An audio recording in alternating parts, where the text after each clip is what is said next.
Yo, what's up mga tropa peeps? Magandang araw po sa inyong lahat at welcome po dito sa aking vlog.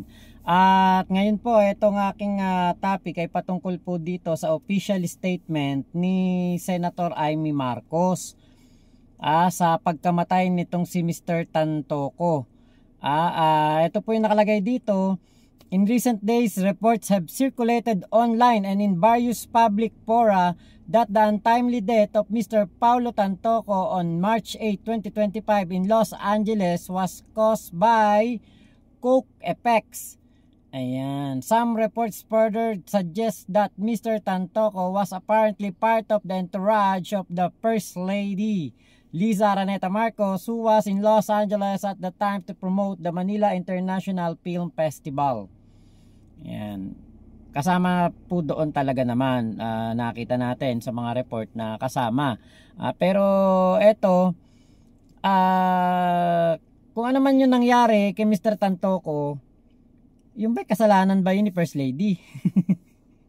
Eto, more troubling are claims circulating online that the First Lady may have personal knowledge of the circumstance surrounding Mr. Tantoco's death, with some alleging that she was present at the scene either shortly before, during, or immediately after the incident. Given the gravity of these allegations and the matter's undeniable public interest, I urge Malacanang to issue a comprehensive report on the circumstance of Mr. Tantoco's death, including any involvement, direct or indirect, of the First Lady or other Philippine government officials. I also call for the clarification of the First Lady's whereabouts at the relevant time. Nalaglag. Ayan, nalaglag. Teka, kakabit muna natin. Ay, saan ba? Ay, nabaliktad. Nalaglag pa Ayaw niyang kumapit yung aking bagong hawak na cellphone.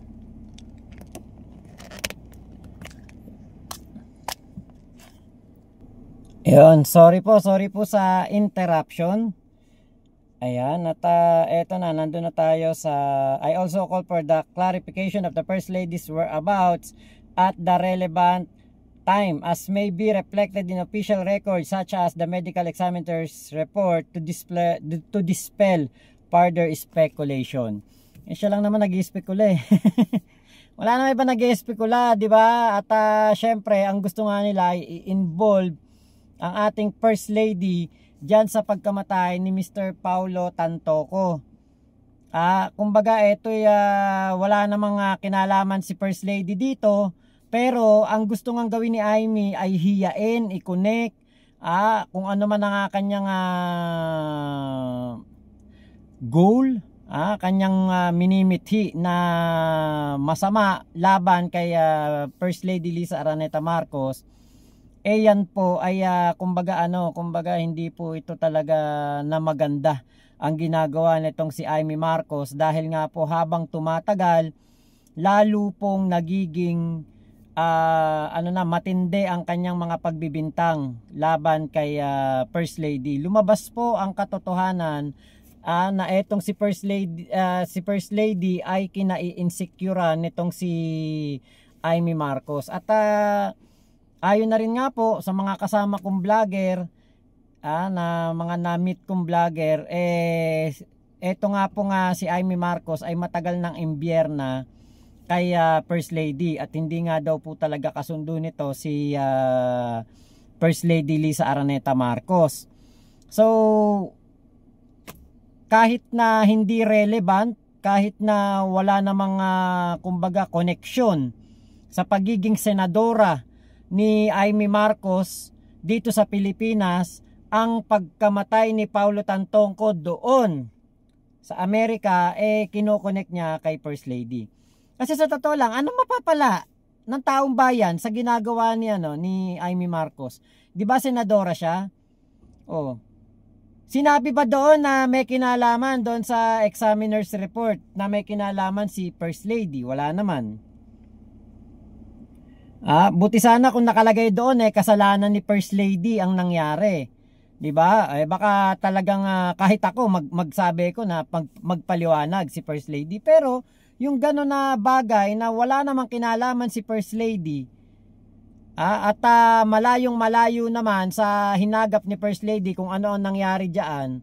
Ano yun, lagi ba niyang kasama yan? Kasama niya sa kwarto nung nangyari yan, 'di ba? Hindi naman gano'n pero syempre gagawin at gagawin ng mga DDS at ni Amy Marcos na i-connect kay First Lady ang issue na ito para meron silang puntos, para meron silang pambanat kay PBBM at sa asawa nito. Pero yung pinapakita ni Amy na yan, pamumulitika. Grabe talaga tong si Amy, wala talagang hiya na kapatid. Talagang pusakal na kapatid na walang ya. Hindi niya iniisip ang mararamdaman ng ating Pangulong Bongbong Marcos. Wala siyang pake. Kung ano man ang maramdaman ni PBBM, kung ano man ang maramdaman ni First Lady Lisa Araneta Marcos, diba, ang importante mapid niya, mapakain niya at mapatotohanan niya sa mga DDS na siya'y solid Duterte na sa pamamagitan ng paglaban sa first couple. 'Di ba? Ito na po yung katotohanan na ang atin pong nanalong senador ngayong 2025 na ito, wala po itong idudulot na maganda at puro perwisyo lang po ang gagawin nito. 'Di ba? Kaya nga sabi ko nung mga nakaraan na panahon, eleksyon, kampanyahan, wag iboto si Amy kasi sakit lang ng ulo 'to. Biro niyo, nagpapasahod tayo ng isang senador na walang ibang ginawa kundi mamulitika, at ang pinupolitika niya yung kapatid niya. Tapos etong nangyayari sa Amerika, 'di ba? Di magpa-imbestiga ka sa Amerika. Yun ang maganda. Mag-request ka ng investigasyon doon sa Amerika. Hindi dito sa Pilipinas. At hindi mo sakop bilang senador. Nagpa-power tripping si Amy Marcos. Hindi sakop ng mandato ng isang senador na yung nangyari doon sa Amerika hahawakan niya dito. Parang siya ang masusunod, parang siya ang magdidikta na gawin ito. Paliwanag nyo to, paliwanag nyo yun. Hindi pwede yun. Senador ka lang ng Pilipinas. Pero hindi ibig sabihin nito na may kapangyarihan ka para yung pakialaman mo buhay ng First Lady. 'Di ba? Kung kayo ay meron kayong spekulasyon, it's not at the business of the First Lady. Walang pakialam ang First Lady diyan kung kayo may spekulasyon. Mamatay kayo kaka-espekula. Kaka-speculate. Mamatay kayo kaiisip kung ano ang nangyari kay Paulo Tantoco. 'Di ba? Pero hindi natin mauobliga ang kahit sino na magpaliwanag sa pagkamatay ni Paulo Tantoco, lalo pa ang First Lady.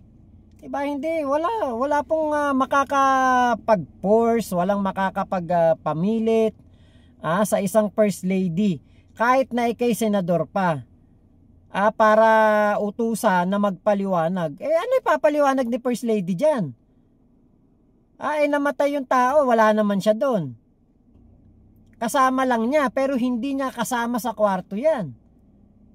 May kasamang ibang tao, kasama pamilya. Ang alam ko, kasama ni Paulo Tantoco yung asawa niya dyan bakit hindi yun ang pagpaliwanagin? Diba? Kaya alam nyo po, etong issue na ito, syempre, nakahanap na naman ng butas etong si Amy Marcos para gamitin na naman laban kay First Lady at kay PBBM. Pero ang totoong binabanatan naman talaga ni Amy, at gigil na gigil si Amy, diba? Kay First Lady, saka kay House Speaker Martin Romualdez. Kaya ito, nakikita ko, lagi na lang ganyan ang gagawin ni Amy. Kada merong issue ganyan, ididikit lagi kay First Lady, laging ibabanat kay First Lady kasi nga po matagal na pong imbierna si Amy Marcos kay Lisa Marcos. Imbierna si Amy Marcos. Kasi kung makikita nyo yung pagmumukha dati ni Amy Marcos, di ba? Hindi ko lang na-ready yung litrato eh. Meron ba ako dito nun?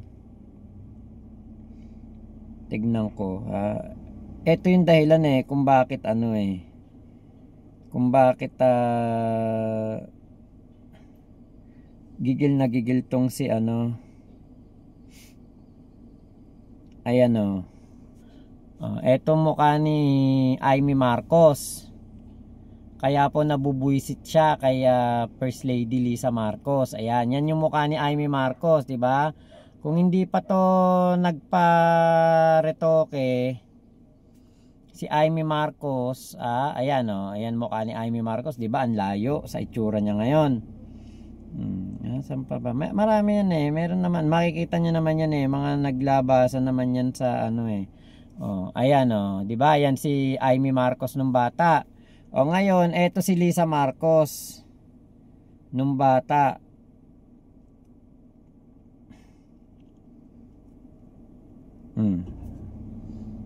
Diba? Parang Angelo De Leon ang datingan ni First Lady.